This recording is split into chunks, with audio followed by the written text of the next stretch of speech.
see what questions we have from the audience. How has LIXIL's external communication strategy changed? With the decrease in resources, our external communications they haven't paused completely, but we have really shifted our strategic focus and how we're supporting our product brands externally.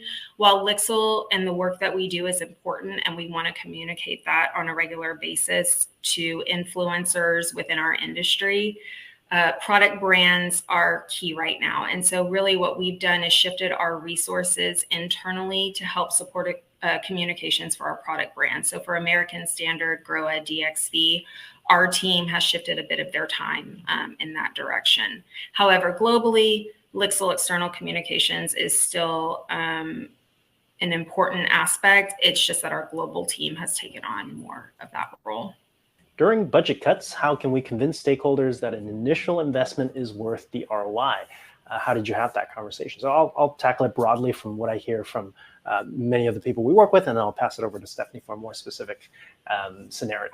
So, as Stephanie kind of highlighted, and the ROI calculator as well, there's a number of different ways to talk about that investment. And a lot of times it's actually cost savings. So it's not so much a new expense or a new investment. That's always going to be tough during times of budget constraints. If you're trying to pitch a new spend, that's always going to be difficult.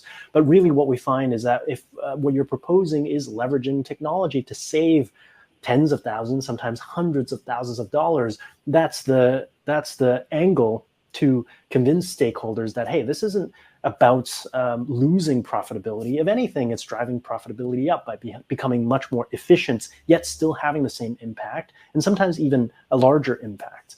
Stephanie, would love to hear your thoughts on that. Yeah, I mean, I completely agree. I think it's really showing the math and showing the value of what you're bringing to the table. For my specific example with the town halls, I went directly to our leader of finance and to our regional leader and showed them the numbers, what we've been spending, the audience attendance and engagement by having a higher quality production value. We had a few videos from the past that we could kind of really delineate. This is the kind of attendance we're seeing now versus in the past.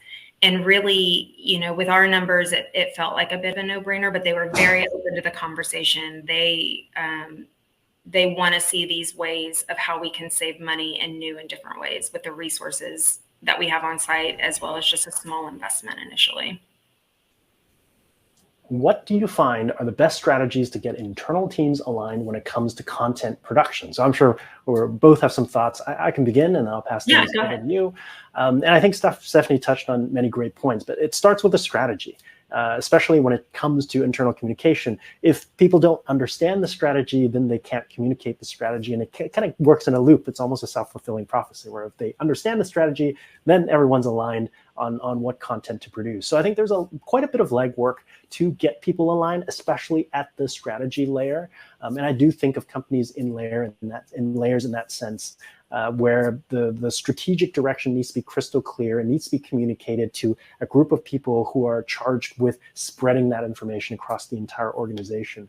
And so if the strategy is not aligned, and sometimes that could be Zoom meetings, in-person meetings, it could be whiteboarding sessions.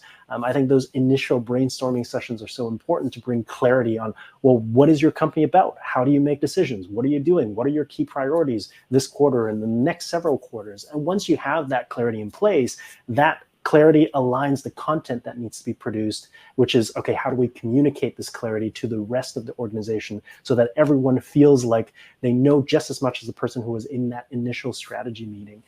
But Stephanie, you probably have a lot more tangible tactics around that.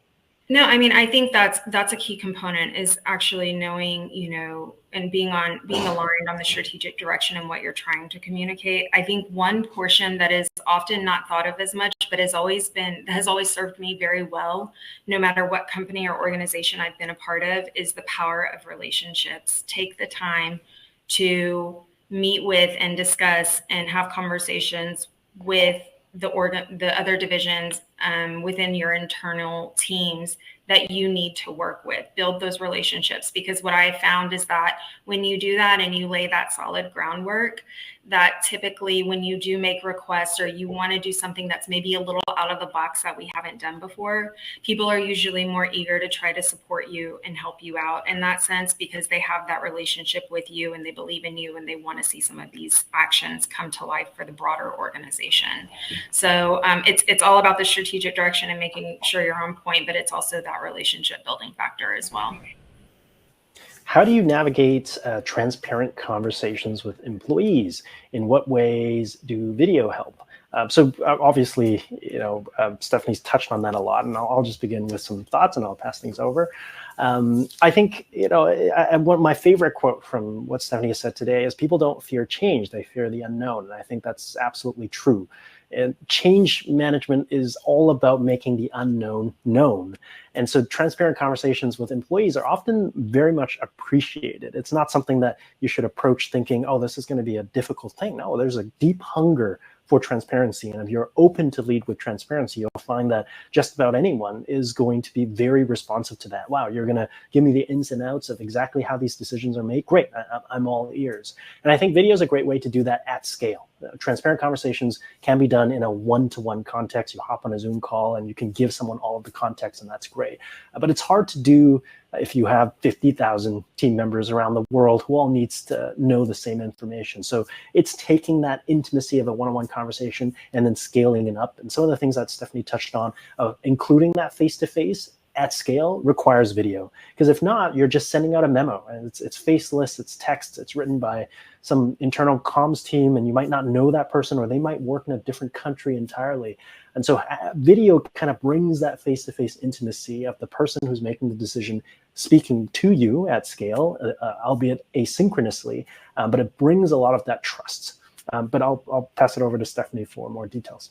Yeah, no, I think you're totally right. And I think some things that we've done that have really helped with these transparent conversations is, when you use video, obviously there's a sense of being careful in case something was ever shared, but that's in writing too, correct?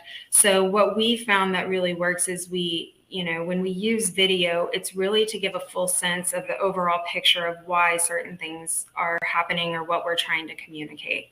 And I think that works so well with transparency because you can see the emotions, the feeling, the facial expressions, the hand gestures of the person that's speaking, and it gives them a more human, it's a more human approach.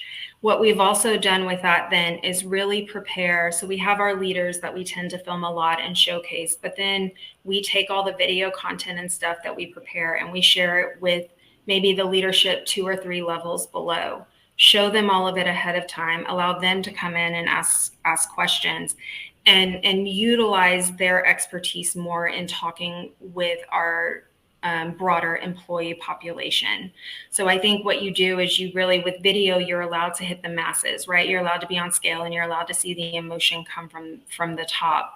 And then prepping everyone underneath that to have maybe some of the even more transparent conversations that you can't put on video has been extremely helpful in our organization and in building employee trust. Great. Thank you so much. I think that was the last question that we had time for today. So I just want to thank you again, Stephanie. That's what these Lumen5 webinars are all about. We talk to our network of users. We ask them what's top of mind. What are these concerns and questions they have? And we try to bring experts that are best and brightest in that field. And you absolutely have shed so much light on internal comms and how video has helped you navigate that. Thank you so much. And hopefully you all enjoyed the webinar, and we'll see you all around. Thank you so much.